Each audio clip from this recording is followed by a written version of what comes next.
Hey, I want to tell you about Moto brand.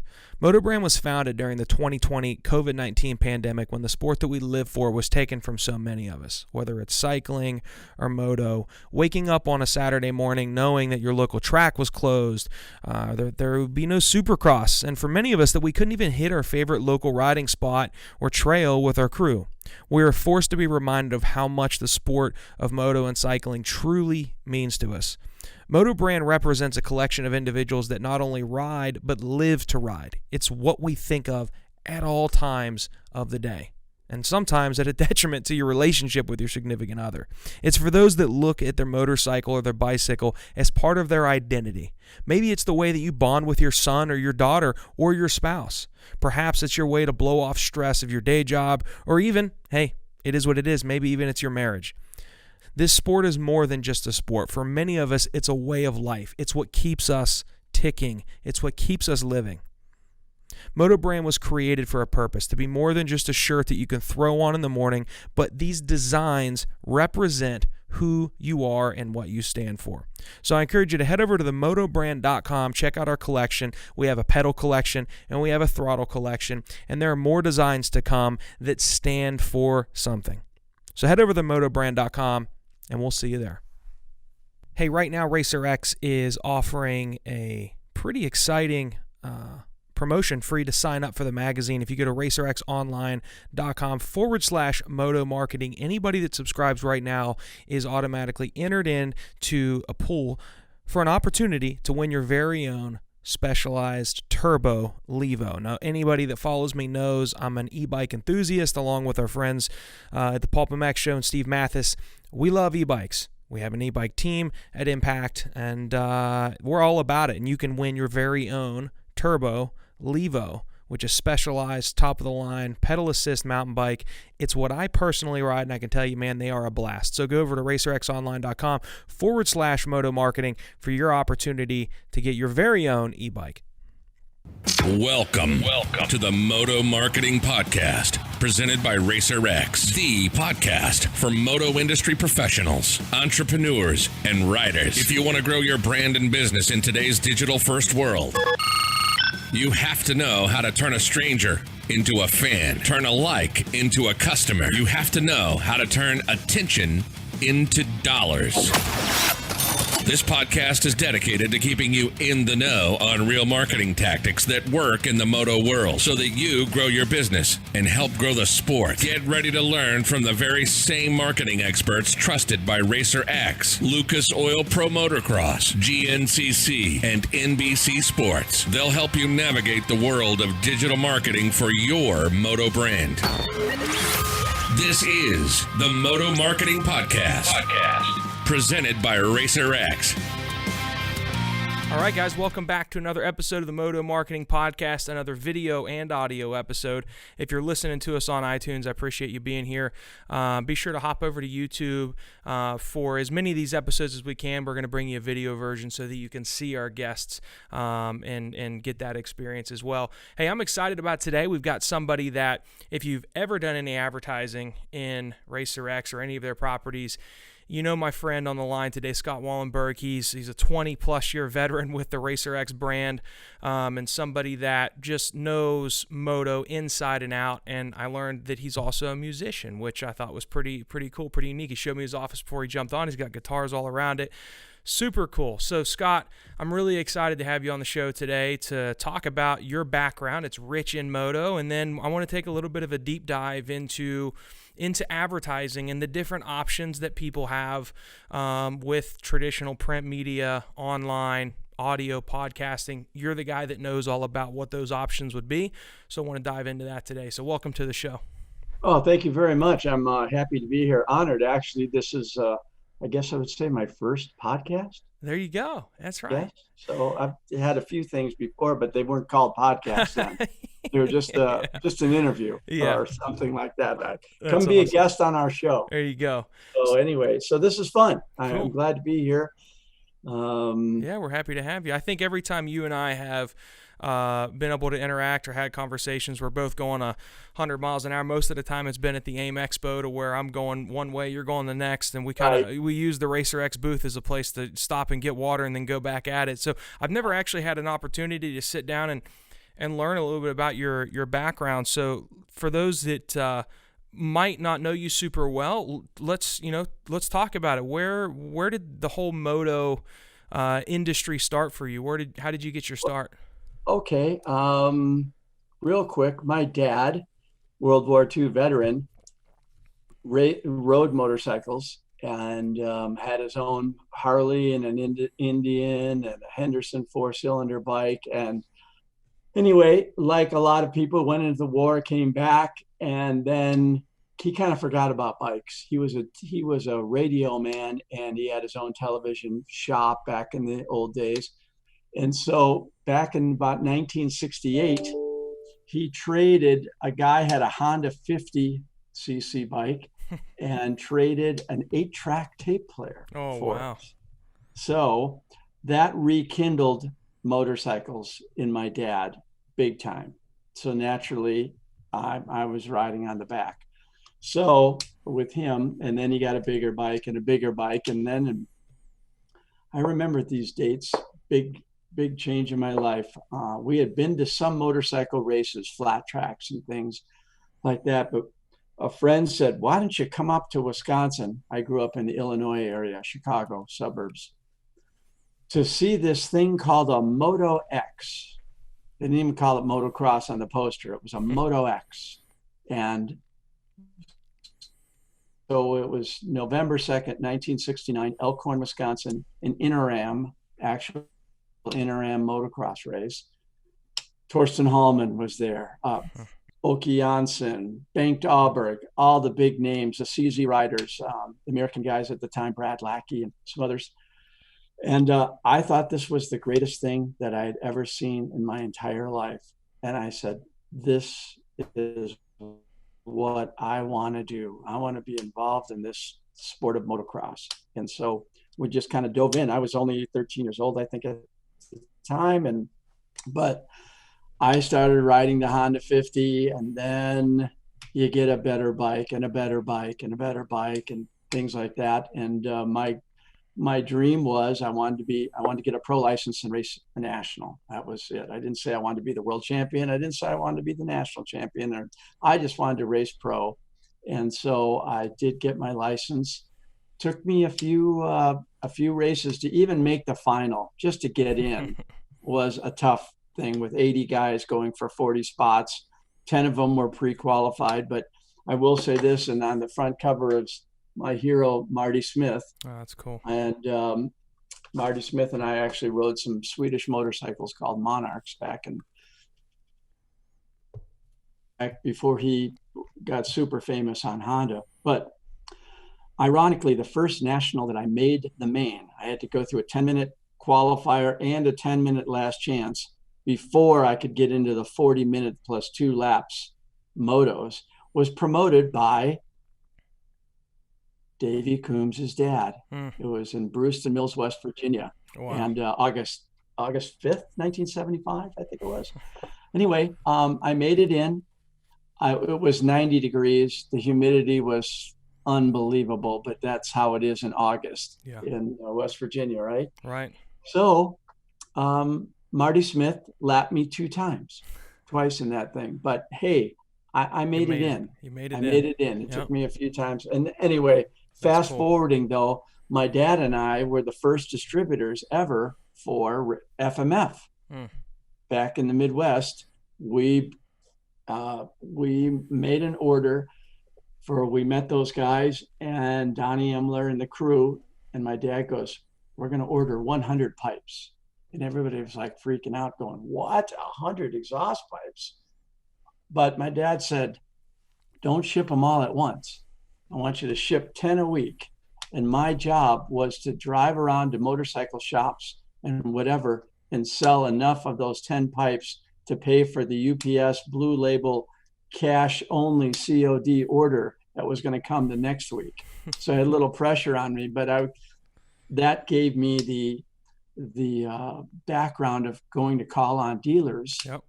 And then at the same time, as that was happening, a small little cycle paper in the Midwest it was called Illinois Cycle News. After one issue, Cycle News sued them for their title, of course. So they changed the name to Mid-America Cycle Times. And my dad said, wow, let's go meet these guys. This would be a great thing to talk about our little FMF business that you're doing and maybe get a little write-up, and let's look at some advertising. So my dad went there first, and they said, hey, we're looking for a junior ad salesperson. Do you know anybody? And so my dad immediately recommended me, who my credentials in advertising were absolutely none. I was a motocross racer in Illinois and Wisconsin, had a number one plate and amateur and a little bit of pro racing experience. And anyway, they took me on. It was commission against draw, and they started with a rate card, a telephone, and a list of dealers and contacts to call. And that was my beginning into this whole journey that I've been on. How old were you then, Scott? I was 18. I just turned 18. So I think that's pretty cool, because I've said it multiple times. If I would have had the opportunity to get into some type of sales position at a young age, whether it was cars or real estate or something like that, I'm an advocate for college for some people, but I think that skill of knowing how to communicate the value of something to somebody in a way that they want to buy it from you, you're never going to be jobless or broke a day in your life if you know how to sell. And I didn't learn that until I was, oh my gosh, mid 20s. And you got that start when you were 18, and you're still doing it to this day, selling stuff that you know can help brands and Moto grow. Did you get out of it, or did you stay in from that point on as far as like selling advertising? From that point on, that was it. The first guy I called on for an ad was Vic Krause. He had a company called Sidewinder Racing and Krause, and he was Mr. Know-It-All from Dirt Bike and these. But I called Vic, and I said, Vic, it's Scotty Wallenberg. That's what they called me then. And I'm working for the new cycle paper, and would you like to buy an ad? And I think Vic said yes, and I said, you would? And that was my first ad I sold. It was a half-page ad for, I don't know, it was like $750 or something like that. But that's awesome. Yeah, there's just certain thing that happens with advertising, though, is when you see it work, and you see it work for companies, and you know that you helped these guys to move the needle, so to speak. Right. It's a wonderful feeling. I've never felt good about selling something that I didn't believe in. Sure. Work. Now, my dad sold TVs and radios and repair, so I got to be around him and listen to him helping people. And that's what it was. It wasn't just trying to make a sale. And so he always had that thing of, I want people to walk out of my place happy that they did that. Yeah. And so, so I've tried to use that in my experience with selling. And I was 3 years at Cycle Times and racing on the professional circuit. And at the time, I got to meet Dick Miller, who was the legendary editor on Motocross Action magazine, and super hunky Rick Simon, who was Dirt Bike's editor. And they said to me, hey, Scott, I know you're selling ads for the little paper in the Midwest. How would you like to work for Dirt Bike and MXA, High Torque? And I'm like, whoa, that's like going to Time Inc. Yeah, is my thoughts. Yeah. But I wound up interviewing, and they liked what they heard, and I loaded up 2 equipment bags and got on a plane and flew to California and started working there. So I was there for quite a while, but at the meantime, it's interesting is that I got to be friends with Dave and Big Dave and Rita Coombs. I mean, at the time I was 25, so Davey was 15. I didn't know Davey really at all. I knew his parents. And, Davey's dad was a professional bass player, right? A very, very good musician. And so we actually played together and cool. did some jamming, and he came out to California and saw me play in some clubs. And anyway, we had this relationship long before Racer X even started. But then when Racer X got going, and it was a newspaper at the time, and people loved the paper. It was funny, it was irreverent. And Davey says to me, now we start to chat a little bit, because now he's like 35 years old, and I'm 45 or so at the time. And he goes, I'm thinking of taking the paper monthly and glossy, or not monthly, but glossy. And I go, oh, Davey, that's a big step. That's a big step. He goes, I know, but I think that I have an idea of making People magazine for the sport. That will work. Because I said, if it's another testing magazine like everybody else has, I don't think you have a chance. But if you have a niche, and the niche is perceived by the advertisers, because that's really what's going to happen, that you've got something there, then you know what? You got a fighting chance. Yeah, for sure. And wouldn't you know it, about a year and a half later, I wound up being there too. And so it's just been a great thing. And back then, marketing 101 was, I'll give you the old pizza reference that people have. Take the pizza and slice in three slices. You had your sponsoring a rider budget, advertising budget, and for a magazine and a catalog. Those were like your three big things that you wanted to make sure. Much simpler times. Much simpler times. Yeah. Then it was, okay, the trade show. Well, we got a trade show budget, so we're going to have to do a little something with that. And then, of course, do you know how the Racer X website started, the first motocross website in our industry? I actually don't know that story, no. Okay, the story is that Davey and Brian Staley, Brian said, Davey, we need to have a website.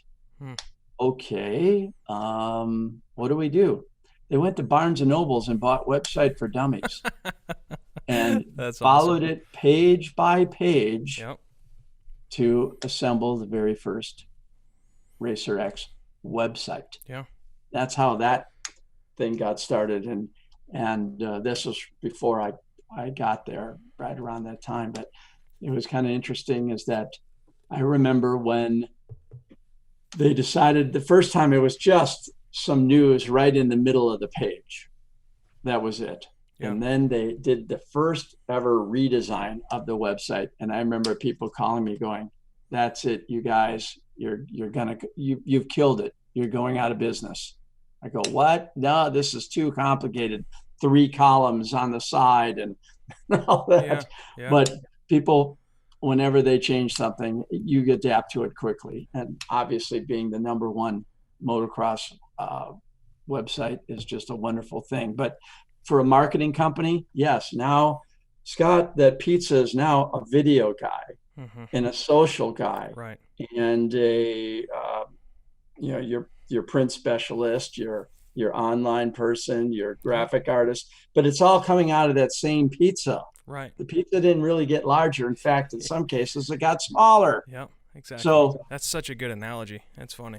When I tell people about this kind of thing and their advertising buy, what I say, what you really want to do, if you can, is you have to reach everybody you can in the motocross food chain. Now, what is that? What is that motocross food chain? Well, you have, of course, the racer himself that's going to buy the product. Right. Okay. But where's he getting it from? So is he getting it from a dealer? All right. So you got the dealer involved. Now, where's the dealer getting the product from? Who's buying it? Well, there's probably the guy at the dealership who's in charge of buying the parts. He's not the guy behind the counter. Right. He is very important too. But the guy who's ordering it from the distributor or direct, he has to be influenced. Yeah. Okay, then you've got the roadman who works for Parts Unlimited or Western Power Sports or Tucker, right? What's his job? He's driving around visiting dealers every day. Okay. He wants to know what's hot, what's exciting. He wants to have an engaging conversation when he walks into that dealership. So what you're hoping is that he's in the know of what's going on in motocross, right? Right. So where's he getting his information from so that he can appear to be on top of it? So you've got him. Then you have the actual buyer at the distributor. He has to be influenced, doesn't he? He's going to say, why should I carry your new, let's just say it's a sprocket. There's 4 other sprocket companies already. What are you going to do to help me sell your sprockets through all these dealerships? So you have that. And sometimes for a company, that may be the most important person in this whole thing, because he's going to order 17,000 sprockets at once. Right. The margin's not going to be as big, but that can cover your manufacturing costs and that. So I like to say with Racer X that we touch on everybody in that food chain. Absolutely. That there's some influence there that your ad is going to help in trying to accomplish that. Yeah. So, yeah, I think that's the pretty special thing about our sport and having a platform like Racer X to turn to. And I make this very clear as much as I can on this show. I'm not paid by Racer X to do this show. I do this because I'm passionate about this topic.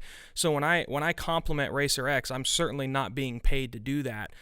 I can tell you for a fact, in other industries, print does not work the way that it does in moto because they don't have that thing like Racer X that is such a consumed piece of content, right? Print in other industries isn't still cherished like Racer X is, and I think that's pretty special that you guys have done that in this sport. You're still extremely relevant, thriving, and you have multiple other platforms beyond the magazine. It's just very unique. Well, I tell you, I have these discussions a lot. There's a lot of younger marketing folks coming out of university that, my professors told us that print is dead and things like that, right? Right. And so I like to counter that a little bit with a couple of things. One, you have to put yourself into the shoes or the boots, so to speak, of our readers and go, hey, they bought this magazine because they're into it. Absolutely. They're into the sport. This is their hobby. I have friends that are golf fanatics. I'm a musician. I get the guitar magazines. I look at them. I look at every ad. I look at everything for a pick. Yeah. 99-cent picks or whatever, if I think something is going to work for me. So I also say to them, I have a he's now 17-year-old boy who rides motocross, and he loves the sport, and he gets all his news from Instagram and so forth. Okay. If I ask him, for the most part, what products are on the bike, what oil are we using, that's not his thing. Yeah. So who's the decision maker in a family? Exactly. Who is that decision maker? Sure. The guy with the wallet, and it's usually dad or mom, and they are still looking at the magazine and being influenced. And that. And I'm only 30 years old, and I still, I do consume Racer X Instagram and YouTube, which is free content, but I certainly subscribe. And again, I pay for the subscription just like any customer would. And I do that because I still find valuable and extremely interesting content that you guys create in that magazine. And oh, by the way, those that advertise in it get my attention because I'm there reading it. Hey, we're going to take a quick break. When we come back, I want to continue to dive into this with Scott and talk about, strategy and techniques that you could and should keep in mind when considering to showcase your brand in Racer X. So we'll be right back with Scott Wallenberg, publisher at Racer X. Hey, big shout out to our friends at FMF. Little D and the guys are always doing some pretty exciting things, not just with the performance products, but man, they've got the coolest apparel in the game, and I want to give you guys an opportunity to get that at a little bit of a discount. If you go to FMF and pick up any gear you'd like, hats, shirts, whatever it is, upon checkout, if you enter the code MMP30, MMP30, you can get 30% off. So MMP30 at checkout and get 30% off your order on FMF Apparel. Hey, I want to tell you about our friends over at Evil Coffee. And when I say friends, I genuinely mean it. We use their product here. We enjoy their product here. We are coffee addicts here at the Moto Marketing Podcast Studio and the Impakt Results offices. We've got baristas that work for us. We've got espresso machines, multiple coffee machines. We dig our coffee, and we dig Evil Coffee. It's specialty coffee grown in Costa Rica and small batch roasted right in Columbus, Ohio, which is pretty much our backyard. So what is specialty coffee? It's coffee beans that have been scored 80 points or above on the 100-point coffee review scale, where aroma, acidity, body, and flavor are all taken into account. Evil exclusively roasts specialty Costa Rican coffee due to its lower acidity and robust flavor profiles. Not going to lie, it's one of the only coffees that I've been able to drink black. I normally put some almond milk in it, but man, I can actually drink this stuff just straight out of the pot, right? Or even better, out of the espresso machine. So something else that they're doing, if you're tired of running out of coffee, or even worse, going to the store to get your coffee, Evil Coffee Club is the solution to ensure you always are stocked up on the freshest, best tasting coffee available. Here's how it works. Once you hit subscribe, you'll be prompted to pick your roast and then your preferred bean style. You can feel free to mix and match, and what they'll do is they'll take care of the rest and deliver it straight to your doorstep every single month. So check out evilcoffeecompany.com and set yourself up, man. I mean, it's really good. And here's the even cooler thing. They're Moto guys, right? These guys are into Moto, and I like to support people that are into Moto, even when they have a product that isn't necessarily Moto oriented. So go over to evilcoffeecompany.com, tell them that Luke from the Moto Marketing Podcast sent you, and enjoy yourself a fresh cup of the Evil Coffee Company Go Juice.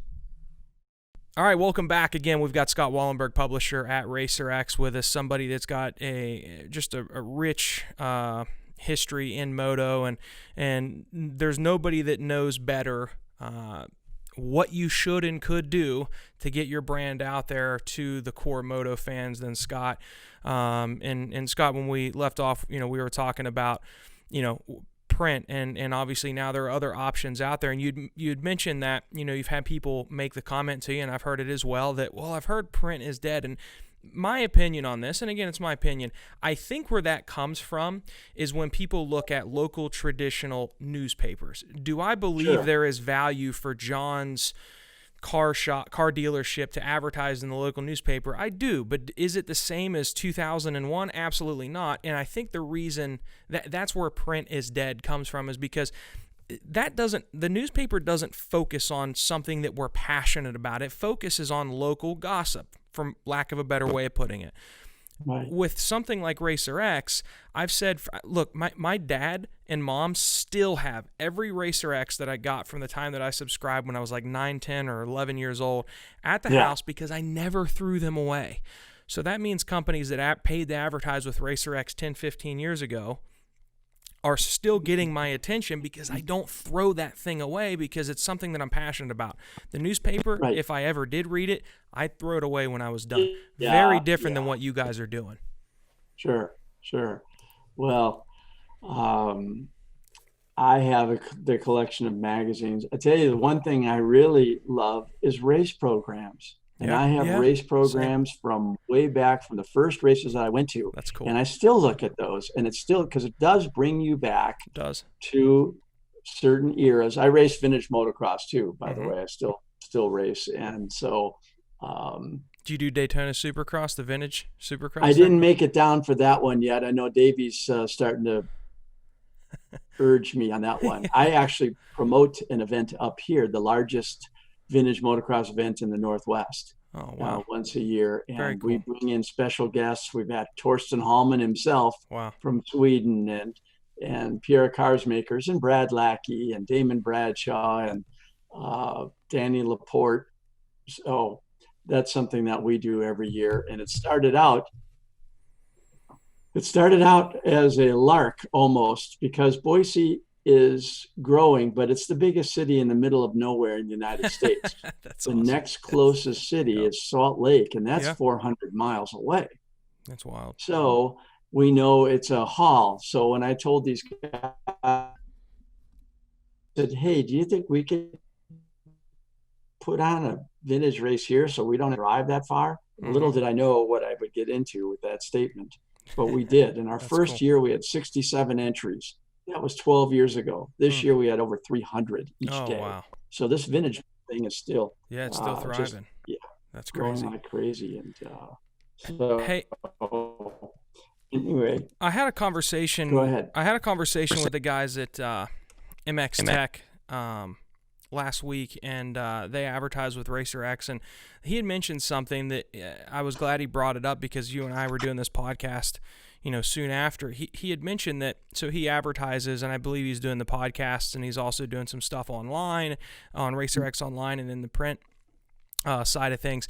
And he had mentioned to me that he was like, he's like, Luke, one of the top traffic sources that we have to our website is the ads that we run on Racer X. And he was excited about it, but when he said it, it was almost like he was pleasantly surprised by that. So that's something I want to have you explain a little bit to me and those listening, just the options that people have when really trying to showcase their brand. Obviously, you can't click on an ad that's in the magazine. You get influenced by that. Now it's in your mind, and when you go to look at Salt Lake City round 4 and Salt Lake City's results on Racer X Online, now all of a sudden that same company that you saw in the magazine, the ad is at the top of the website, and maybe you don't click on it, but then you hear him bring it up in a podcast, and now the next time you go to the website, you're like, oh, there it is again, and then you click on it. So walk us through kind of your thoughts on how that works. Here's my first thing that I tell people. Marketing these days, actually has been forever, is all about the when. Yes, it's all about the when. When you are ready to buy, okay, yep. How are you as a seller going to be top of mind to somebody when they're ready to buy? Now, Luke, do you have kids? Do you have a family? I don't. I have a wife and a dachshund. Okay. Oh, great. Okay. So when you go to the supermarket, and did you know that there's such a thing in the supermarket as the baby aisle? I did, yes. Yeah. So why did you even know that? Because I've seen it time and time again. You've seen it, but you've ran through it. Yep. You have no interest in stopping and looking as you're going to the back towards the, cold refrigerants to drink, right? Yep. But the minute you are either expecting or have one, you are now the when it just hit. Yep. So all of these brands that you may have seen or heard of, now it becomes a really important thing. Yeah. And so same with being a mini dad.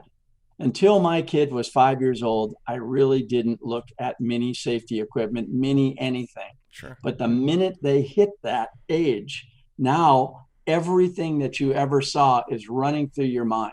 Yeah. So now now I am ready. The when hit me. So I need safety gear. So I'm thinking in my mind, oh, where did I see that? Mm-hmm. Where did I see that? So now as a marketer, you want to be top of mind for all those wins. And every day somebody is making a decision on chains, sprockets, tires, bikes, clothing. Every day, thousands of possibilities are there. But if you're not in the hunt with advertising, maybe you're just missing out on opportunity after opportunity. Right. So when you look at it, you say, well, what kind of opportunities are there for advertising? Well, on Racer X, there's banner ads. You're just wanting to, sometimes are you trying to just get your new brand, your new logo out there, and you want to do a branding exercise? So they'll say to me, what can I do to really get this new logo out there? They're not trying to specifically sell a certain item. It's, hey, I've got a new company. I've got to get the word out so that the dealers, the readers, the distributors, everybody knows who I am, right? That we're out there. And then, so you look at those kinds of buys for banner ads or for sponsoring one of those features like 450 words on the website every week, and it comes up in the feed and there's the logo right there. And then you click in and read that story. So, which is all branded by your thing. Certainly an Instagram pop. I mean, the Racer X Instagram is 900,000 followers. Facebook, 1.1 million. So those are ways to get something out quickly, a visual image. We've found that interstitials, where the whole frame freezes on your shot when you first log in for 3 seconds before you can exit out. Mm-hmm. But there it is. There's a way that, boom, they can see my stuff. And absolutely. Well, and today, when somebody gets in the car, the amount of people listening to traditional radio is very, very small compared to 10 years ago. Sure. Podcasts, huge, and there's so many moto podcasts options that are available, and what you guys have done at Racer X to where the Racer X channel isn't just one podcast. It's literally treated as if it's a network. You've got my show, you've got everything Jason does, you guys brought over Main Event Moto, which has a large following, so there's all these options as well as far as those that listen to that. So you guys really have every base covered, from video to print to online to audio. Every medium, Racer X really does have it covered. Well, we'd like to say that we're one-stop shopping, but with our sister company, you also have the opportunity for getting live at events. Yes. So that is a whole nother area of that pizza. Mm-hmm. Is okay, live events. And what are we going to do to be a part of that? And look at activation. I mean, that's one of the toughest things is, okay, we want to be at the event. Now we're here. What are we doing? Right. What do we do? Right. What do we do with our? Do you have any input on that? That's something that I've always been very curious about. The companies that are there just waiting on you to walk up to them so they can hand you a business card, versus the ones that are engaging and you're curious to walk up to them and to see what's going on. Do you have any input on how to get the best bang for your buck with event activation? Well, I think at event activation, what you need to do is to let people know that are likely to be at that event that you're going to be there. And that, yeah. So that's the first thing is you, a week before the event, you may want to pop something out on Instagram or on the website that says, come see us. We are going to be offering, hey, maybe there's a racetrack special. Maybe if it's an event that you can ride in yourself, hey, we'll do a free check on your bike. Yeah. Something like that to let people know you're going to be there, and then have something, give them a reason. I even say that for your advertising. Give me a reason to click. Give me some kind of reason. Sure. Call to action. Try and sell. You can just put a logo there, but wouldn't it be better to say, decrease your lap times by 10%. Click right here to learn how. Right, exactly. Because I mean, that's what everybody wants to do, is get a little faster. That's right. So how is that going to be achieved? Well, I don't know. I better click it. I mean, I've seen the ones too myself. It says how to some guitar playing secrets. So I'm just then you're curious. You're like, what is? Then what I'm is curious the secret to you check say? it out, and then right. It's a lesson program and so forth. And I think I read somewhere that the average musician spends $10,000 on equipment and spends like pennies on lessons. and things like that. Sure. Yeah, right. Right. That's So, right. Yeah. you know, I was a firm believer when I started racing motocross. I went to every motocross school I could go to, the Gary Bailey schools, the Russ Darnells, the things like that, to just learn from somebody who knows first. Yeah, And absolutely. so, and I let people know too, call me up. Let's discuss what you want to achieve. Yeah. Through the years, I think I've helped launch, I don't know, almost every major brand in motocross that you can think of, working with the guy. And sometimes it just starts out as an idea. You've heard of the name Answer Products, right? Right. Well, Eddie Cole was a Bultaco racer who was bending swing arms on his Bultacos. So what did he do? He figured out a way to get to answer the swing arm bending problem. And that's where Answer Products, I'm the answer to your problem. In Iowa, he doesn't own it anymore, but Kurt Hot Rod Cranks. Well, he was an engineer who had a 2-stroke OSA motorcycle, and the crank went, and he couldn't get a new one. For whatever reason, from Spain, they were back ordered. So he figured out a way to make his own crank. Well, he had the largest crank company. Now he started it. It's called Vintco, where he's going after vintage guys. Yeah. But FMF, it was Uncle Donnie figuring out ways to make motorcycles faster.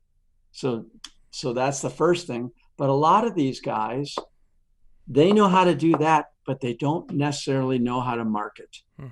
Okay, it's sometimes you learn your marketing because you have to, because you're a one-man show. Right. And then other times you have the battle between the marketing guy and the production guy. I need another tube bender. Hey, we need to advertise so we can sell these things. Right. What is more important? And so there's a little arm wrestling that goes on. So I just tell people, feel free to call me and contact me, and let's think about ways that will work the best. Because I tell people, you may like me and you buy an ad, and if you don't feel it works, the worst thing I can do is come up to you at your trade show booth the next year and go, and the guy says, well, that didn't work. Right. Right. You know, Scott, we never got any action. We never got any response. So I'm really in it. I'm an invested partner in your company to try and make it work the best that I can. Well, as a marketing professional too, I don't believe that it's true if somebody says, man, it just didn't work for us with a brand like Racer X. If you don't get a response from an advertisement in a publication or its other properties that Racer X has, it's because your messaging was not set up correctly, and it goes back to what Scott was saying about the call to action.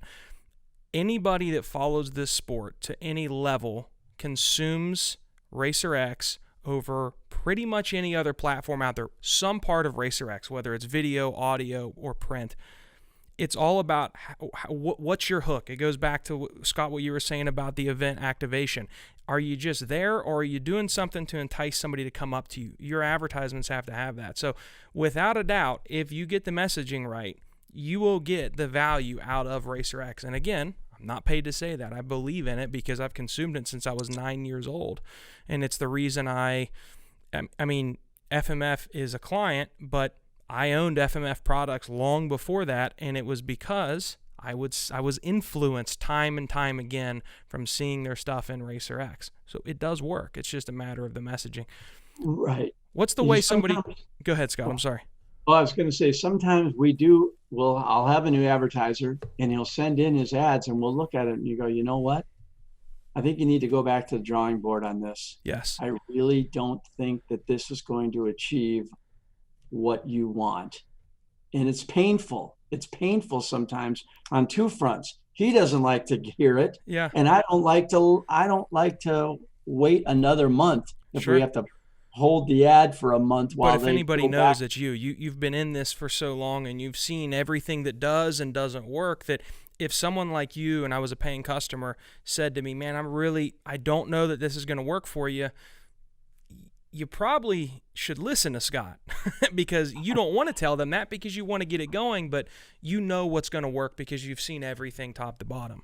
Yeah, well, and the funny thing is I've also been surprised many times by an ad that I thought, boy, I don't really know, but and it's worked really well. Yeah. And everybody has a different idea of what is good response. What is it that you're trying to do?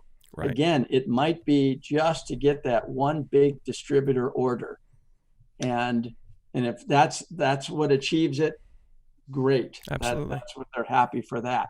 There's other guys that want to see, people like to see likes and followers and so forth. And that's all great as long as they're also buyers. Right.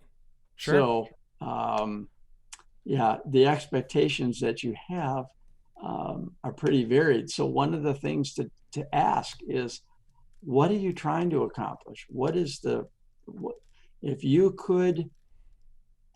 If we could make the fantasy ad for you or that, what would it be?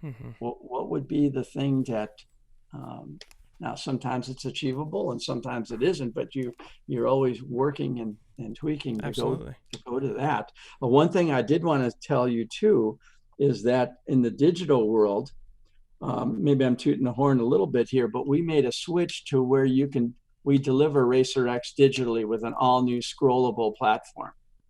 And we moved it into hosting it ourselves. It used to be hosted by a third-party company, but now we're hosting the digital version of RacerX on our own site. Since we started doing this, we had 218,000 page views of the July issue. Wow. So here's a guy who buys a print ad from us for the 35, 40,000 circulation that does, but he just got a value added thing of 218,000. I don't know how many thousand unique. This is all new. Right. But the idea is, and we also tracked it. People are clicking to go in and visit the sites from the ads that are That's very cool. Digitally things. So print is far from being effective, and it's now starting to be trackable in a better way than the ways it was. Everybody thought in our industry that the iPad 20 years ago, 18 years ago, when it was launched, this is going to be the savior of the industry. And it is pretty cool to be able to look at it that way. But some magazines don't work well when you're squinching and trying to read the articles. I got one the other day from a guitar magazine, and it was such a pain to look at it. That way I'm like, oh my gosh, if they were using our scrollable deal, this would be a lot easier than trying to pinch and zoom to look at it. Yeah, so what you guys have done with the digital publication is pretty cool. I got to have an inside look at it. Cassie and Davey were kind enough to bring myself and some of the people on my team in and kind of were showing us, what you guys were doing. And it's funny being, 30 years old, like a lot of people my age are the people that do like to read their stuff online, and I don't. I like the print publication. It's like that. I still get excited when it comes in the mail every month, and it literally doesn't leave my nightstand because it's the last thing I do before I go to bed. I never read anything on my phone except RacerX, the new digital edition, the version that you guys have. I do consume that when I'm, on a lunch break or if I'm traveling. It's the first one I've ever done because you guys did put so much thought into the user experience. So definitely anybody that hasn't checked that out, do so, because I'm also that guy that does not like online reading, and I consume that. It's very user friendly for sure. Scott, as we wrap things up, for somebody that's heard you say, hey, reach out to me. I know there are brands that listen to this show that are getting to that point to where the next step is to do what they've seen people do for years, but they've never done themselves, and that's to purchase some advertising with RacerX. So for those that haven't contacted you before, what's the easiest way for them to find your information? Is it on the website, or is it an email address you could give out, or what's the best way? Well, I tell you what, I urge everyone that's never visited our media kit to look at it. Mediakit.filterpubs.com. motomarketing.com. In that is a whole inside of all the opportunities on the website. It's a big menu, the print opportunities. And the one thing I will say, read our reader survey. We went into incredible depth, and it's probably the largest sample size in the industry as far as asking people what they buy and their feelings about brands and what they plan to buy next and what they own. It's very in-depth, and we're also open to suggestions. Hey, why don't you ask us guys this question too? We'd like to know more about, let's say it's nutrition, or we want to know about training, things like that. So we use that as a tool. But if you go to the Media Kit, and then there's links on how to reach me, and Scott W. at racerxonline.com is one quick way to get on the radar and make a connection. So, that's awesome. I encourage everybody to do that. What was the URL again? Media Kit? MediaKit.filterpubs.com. And there's little links to it on our website as well, where it says advertise, click here, but that's the quick way to do it. Awesome. And it talks about our RacerX network. And, we, with the demise real quick of the newsstand as we know it, they're getting smaller, the racks are smaller. We decided to just really emphasize dealerships. And so we are working extremely hard to bring RacerX into every motorcycle shop we can. So if you're a motorcycle shop and you're listening to this, I urge you, not only do you get the magazines, you can sell them, you can give them to the great customer for the big buy, but you get free advertising on the site within a 50-mile radius. I don't know if you've noticed when you go to the site, you see those dealer ads on the side. Yeah. They're very effective. Yeah, that's big. Another way to do it. Yeah, so for sure. Anyway, we appreciate very much you having me on the show for what you do for RacerX. And again, you just have to look at your company and go, who am I trying to influence here? Right. And if RacerX isn't the right choice for whatever you have, we totally understand. But at the same time, we want to give you the best advice we can, whether it's, hey, Scott, do you think I should go to this trade show? Have you ever been to this one? What do you think about this race? What do you think about this thing? Love to help. Yeah. I love motocross. Well, and again, I can't say it enough. Scott's been around since the beginning of RacerX. I mean, he's seen it all. He's done it all. He's worked with every brand possible. So for the brands that haven't gotten into advertising, Scott's a great guy to talk to. He's an expert in the field. So definitely lean on him and check out the Media Kit. I'll link that up in the show notes, as well as in the description in the YouTube side of things as well. And man, Scott, I do appreciate you jumping on with us today. It is a pleasure to talk to you, and hopefully we'll be seeing you soon at some of the events and the races. Looking forward to it. Thank you very much. I appreciate it. See ya. Thank you for listening to the Moto Marketing Podcast. If your goal is to get real, measurable results from your marketing that will grow your company revenue, then check out how Impakt Media can get the same results that they have for Moto's most iconic brands by visiting thinkimpakt.com. That's THINKIMPAKT.com. Have a marketing question that you want answered on the show? Send your questions to questions@motomarketingpodcast.com. Don't forget to rate, review, and subscribe to the podcast. And we'll catch you on the next episode of the Moto Marketing Podcast.